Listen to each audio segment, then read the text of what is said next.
नमस्कार। सदा भवानी दाहिनी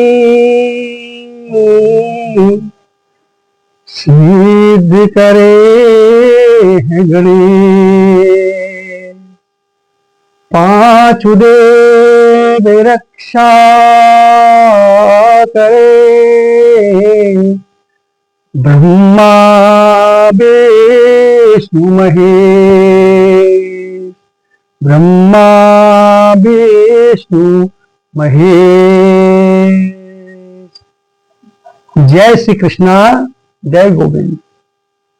आज मैं आपको पहाड़ के कुमाऊं गढ़वाल क्षेत्र के सबसे प्रधान देवता, सबसे बड़े देवता निरंकार के बारे में बताता हूं। आज से मैं आपको पहाड़ के देवी देवताओं के बारे में सीरीज बताऊंगा कि पहाड़ में कौन से देवी देवता हैं, उनका आपस में क्या परिवार है, क्या रिश्ता है, उनका क्या महत्व है, वो क्यों पूजे जाते हैं। इस श्रृंखला में आज मैं आपको निरंकार भगवान, जो निरंकार कहते हैं, उसको निरंकार भी कहते हैं, उसके बारे में कहता हूं, बता रहा हूं कि सबसे प्रधान देवता निरंकार है, उनसे बड़ा कोई देवता नहीं है। लेकिन कुछ लोग उनको शंकर जी का अवघड़ रूप मानते हैं, कोई शंकर जी का अहंकार मानते हैं, कोई शंकर जी के रूप में मानते हैं, और ऐसी मान्यता कई लोगों की है, पर मैं आपको उससे अवगत कराता हूं। विशेषकर भगवान के जो कुमाऊं क्षेत्र गढ़वाल में सबसे प्रधान देवता जो है निरंकार है। उसके नर अंकार, निरंकार, इसके दो मतलब हैं। नर का अहंकार निरंकार, या नर का आकार निराकार, जिसमें मनुष्य का आकार हो। सृष्टि जब पृथ्वी बनी नहीं थी तो पुराने गुरु लोग इसमें बताया। आजकल तो नई नई कथाएं जो जागरी लगाते, दो नए नए करके कथा वो करते थे, और पौराणिक कथा मैंने कई कुमाऊं के इतिहासकारों की किताबें पढ़ी है, कई जो जगरी होती उनसे संबंध किया, उनसे पूछा, शोध किया, लास्ट में कुछ निष्कर्ष निकला, क्योंकि डिस्टर्बेंस कुछ अजीब सा रहा, कुछ कहता, कुछ कहते, कुछ कहते, उसका तालमेल नहीं बैठता है। पर पहले मैं आपको सिंपल बताता हूँ निरंकार की उत्पत्ति कैसे हुई, फिर आपको जो है उनकी कथा, जो इतिहासकार उनका है, जो आजकल के जगरिया लगाते हैं जागरी, उनकी कथाएं क्या है उसके बारे में बताऊंगा।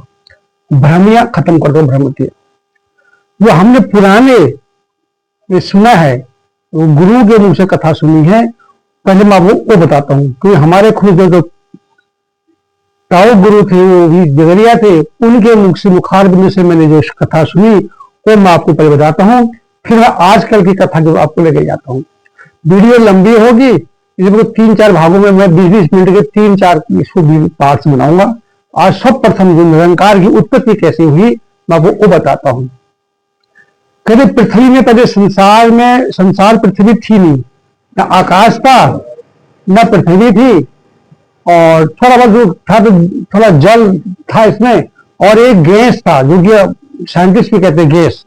तो हम जब निरंकार की जागरी लगाते हैं, ज्यादा तो हम पहले बोलते हैं प्रथम भयो धुआं, धुआं को भयो होली, होली को भयो बादली, बादली को भयो जल, जल को भयो थल, थल से भयो डोकी, डोकी से भयो खोकी, खोकी से भयो अगोट, अगोट से भयो सगोट, सगोट से भयो मेरा बाबा निराकार तुम्हारी जय हो। मतलब पहले संसार इस पृथ्वी में गैस था, पृथ्वी नहीं थी, हवा थी, गैस थी।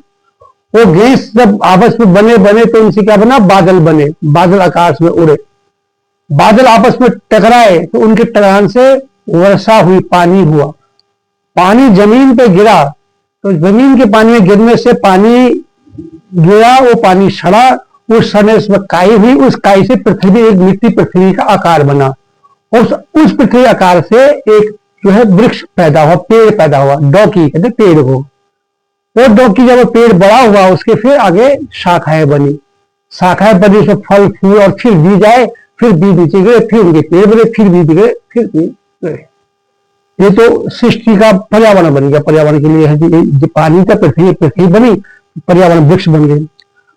अब भगवान की जो लीला कहते हैं, उस एक वृक्ष से जो है, वृक्ष की जो छाल है उसे कहते हैं सगोट, बगोट कहते हैं। जैसे चीड़ के पेड़ की छाल, मोटी छाल होती है, जब पेड़ बड़ा हुआ उस छाल से जो टूटी, उस छाल से एक जीव आत्मा निकली जिसका नाम था नर का आकार निराकार, नर का आकार निरंकार। वहां से शंकर भगवान की निरंकार भगवान की उत्पत्ति हुई है। क्योंकि उनकी वेशभूषा, जो बालक पैदा हुआ उसकी वेशभूषा जो थी वही उनकी जटाएं थी, लंबी लंबी जटाएं थी, नंगे थे, फक्कर थे कि जिसको जब पैदा हो तो कपड़े कहां से आएंगे, कोई सृष्टि को दूसरा था ही नहीं जो उनको कपड़े या दे। तो वो अपना एक ध्यान मगन होगी कि मैं कहां से आया हूं, किधर बैठा हूं, कहां गया हूं और मेरी सृष्टि कहां से, उसी ध्यान में कहते हैं वो चले गए क्षार सागर में, समुद्र का सागर जहां नमकीन पानी, खारा सागर के रहे, वहां वो बहते बहते वहां चले गए। वहां जटाएं फैला के अपनी ध्यान में बैठ गए कि मैं कहां से, आपको उत्पत्ति हुई है, मैं कैसे आया हूं, मेरे आगे पीछे कौन है, उस ध्यान में वहां बैठ गई। ये कथा शंकर की निरंकार भगवान की वहां पर आती है। अब वो जटा बैठ गई क्योंकि अब मुझे अवतारी पुरुष थे, उनको ना तो भूख लगती, ना प्यास लगती, न टॉयलेट लगता, न कुछ लगता, वो तो ध्यान में थे, परमात्मा के अवतार थे। और ऐसी सृष्टि बीती बीती गई, फिर संसार पेड़ हुए, पेड़ से पौधे हुए, फिर वृक्ष हुए, ऐसी सृष्टि करने लगे, मनुष्य की उत्पत्ति हुई, अब पृथ्वी हुई, उसके बाद कीड़े मकोड़े हुए, अनेक चीजें हुई और उसमें फिर है पृथ्वी की अवतरित पृथ्वी हो गई। आगे धीरे जाके मनुष्य का भी जन्म हो गया, मनुष्य के पैदा हो गए। तो मनुष्य के पैदा होने में कथा जहां से निरंकार की उत्पन्न होती है, जहां से उनका प्रभुभाव होता है, वो कहते हैं कि एक बार गोदावरी का मेला लगा था। ये कृष्ण अवतार से पहले की बातें हैं। गोदावरी का मेला लगा हुआ था, तो वहां पर एक कात्यायनी महिला थी, वो अपनी बेटी को, अंबा को लेकर के गोदावरी के मेले में स्नान करने या देखने के लिए, उसको भ्रमण कराने के लिए गई। किसको? अंबा को। मेले में जाते जाते वहां पर जब गए, मेला घुमा, तो बहुत बड़ा बवंडर आंधी आ गई, आंधी आई, तूफान आया और इतनी बड़ी बारिश आ गई कि अंबा बह करके वहां से बह गई आगे। कात्यायनी ढूंढते रहेगी उनको, लड़की को, कि अंबा नहीं मिली। अंबा बहते बहते बहते बहते नदी नालों से बहते बहते बहते चिल्लाते चिल्लाते ठीक वहां पहुंच गई जहां पर भगवान निरंकार जी जटा बैला फैला करके ध्यान में बैठे थे, उनके पास जा बैठी, वहां के बाद बहते वहां पहुंच गई और अंबा रोने लगी वहां चिल्लाने की, नदी चिल्ला रही थी। निरंकार भगवान का ध्यान खुला, देखा लड़की कौन है, उन्हें लड़की को पकड़ा, अपने पास रखा, कुछ दिन का अपने पास रखा, फिर सोचा मैं तो अवघड़ हूं, मेरा तो कोई है नहीं, इसके खान पान, इसका पालन पोषण कौन करेगा। यह ध्यान रखते हुए शंकर भगवान ने सोचा कि इसका कैसे परवरिश किया जाए। तो निरंकार भगवान ने अम्मा जी को नेपाल क्षेत्र में, उस टाइम नेपाल क्षेत्र था, नेपाल क्षेत्र के किसी घर में उसको दे दिया, तू मेरी बहन है, तुझे अपनी बहन बनाता हूं और तू यहाँ रहे और यहाँ पर तो अपना पालन पोषण अपना कर और मैं तेरी खबर लेने, शुद्ध लेने आया करूंगा, तेरी व्यवस्था है मैं करूंगा। अम्मा को दे दिया कोरी गांव में, नेपाल में है कोरी गांव, उस गांव में उसको किसी को सौंप दिया, भाई इसका पालन पोषण करना है। और भगवान निरंकार जी वहां से निकल गए और भगवान निरंकार, भगवान तो निरंकार ही है, तो फिर अपने ध्यान में मग्न हो गए कथा का। वहां अम्बा पली पोसी बड़ी हो गई, बड़ी हो गई, उसकी वहां पे शादी भी हो गई। शादी होने के बाद अम्बा का जो है शादी हो गई कोरी गांव में, शादी होने के बाद उनकी जो है एक पुत्र भी पैदा हो गया, उसका नाम था हीत। और एक दिन अम्बा बहुत दुखी हुई कि मेरा कोई मैती नहीं, कोई सराशी नहीं, मुझे कोई भाई बना था, मुझे यहाँ छोड़ गया, इस हाल में मुझे सोचा नहीं मैं क्या करूंगी, कैसे रह रही होंगी, मैं क्या करूं, मेरा तो कोई है ही नहीं। अम्बा के आंखों से आंसू निकल गए। अम्बा ने कहा मेरा कोई है ही नहीं, क्योंकि भगवान निरंकार जी ने उनको वहां छोड़ करके भूल गए, तो अम्मा के आंसू निरंकार पर लग गए, निराकार पर लग गए। इतने निरंकार पर लग गए उनके आंसू कि निरंकार का एक शरीर यहां से हर एक साइड का सड़ गया, वहां से खून बहने लगा और एक साइड से उनका पीठ बहने लगा। बस हम जागीर लगाते हैं, एक हर में रगत की गंगा, एक हर में बाबा पीठ की गंगा, जटा में दूध की गंगा से सर में उनकी दूध, सर में क्षीर सागर में, क्षार सागर में बैठ के क्षीर सागर सर में उनके, दूध का सागर सर पे है, दूध का सागर, और क्षीर सागर में, क्षार सागर में बैठे, समुद्र नमकीन पानी में बैठ के सर में दूध है, पर अंबा के श्राप से उनका एक शरीर जो है उनपे सड़ गया, खून बह गया, एक शरीर में उनका पीप बहने, एक शरीर में पीप बहने लगा। अब भगवान निरंकार बहुत दुखी, क्या हुआ ये, ऐसे कैसे हो गया, क्या हो गया।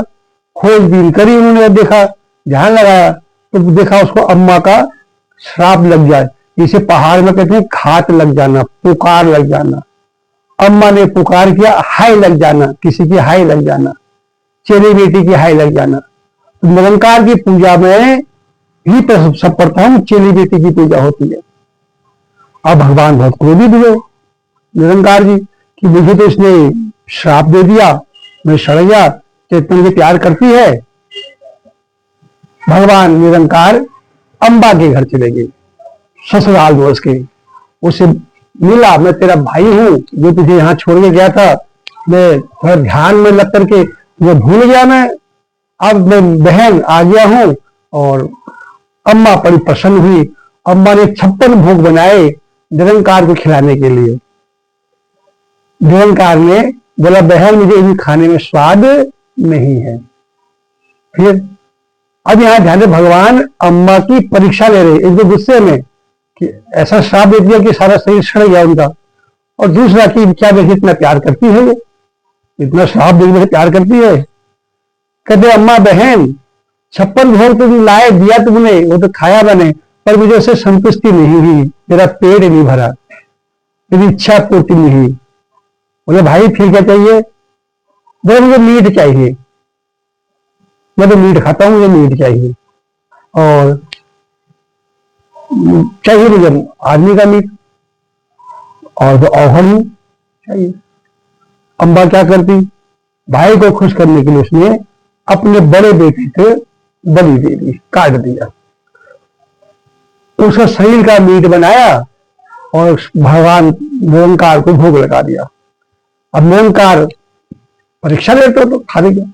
बोला बहन ये तो ठीक है, मुझे मीट थोड़ी खाना है, मुझे श्री खानी है, सर खाना मुझे, सर का है, मुझे सर दे, मैं सर खाऊंगा मैं। अम्मा बड़ी दुखी, अपने बेटे का सर लाई, काटा, सर काट के खिला दिया निरंकार जी को, लो जी मेरा ये। अब भगवान ने खाया, कहते बेटी बहन अपनी बेटी को बुलाओ, वो भी खाएगा साथ में, अभी थोड़ा खाऊंगा मैं, मेरा भांजा कहाँ है, उसको बुलाओ।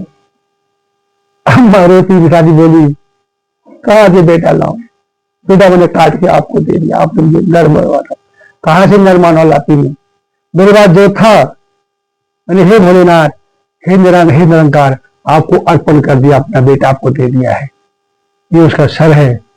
बोले नहीं आवाज तो लगा तू, बस बेटे को आवाज लगा आ जाएगा।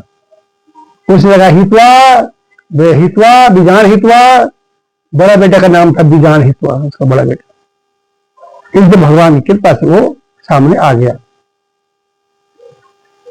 सामने आ गया तो हितवा सामने आ गया। अम्मा प्रसन्न हुई और बोला बहन, निरंकार बोले तेरी भक्ति में बहुत प्रसन्न हूं, ऐसे एक क्या तू बोल, तुझे मैं 7 हित दे दूंगा अपने रोम रोम से, जैसे वो पीप से हमने एक हित निकाला, एक यहां से हित निकाला, एक जो श्राप दिया था जहां से वहां से